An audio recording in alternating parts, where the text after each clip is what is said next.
Le fait de se laisser nourrir comme un petit enfant en recevant la communion directement dans la bouche exprime en tant que rituel et de la meilleure manière le caractère de réceptivité ainsi que l'attitude d'un enfant devant le Christ qui nous nourrit et qui nous allaite spirituellement. On peut porter aussi la nourriture dans notre bouche.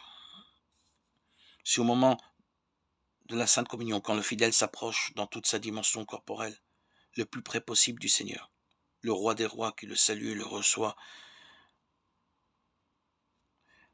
accueillons-le.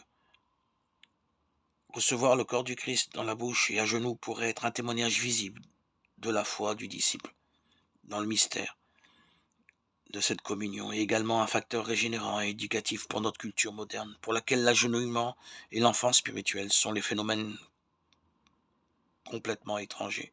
Le désir de rendre de manière visible affection et honneur à la majesté de la personne du Christ, même dans le moment de la Sainte Communion, devrait s'adapter à l'esprit et à l'exemple de la tradition de foi millénaire.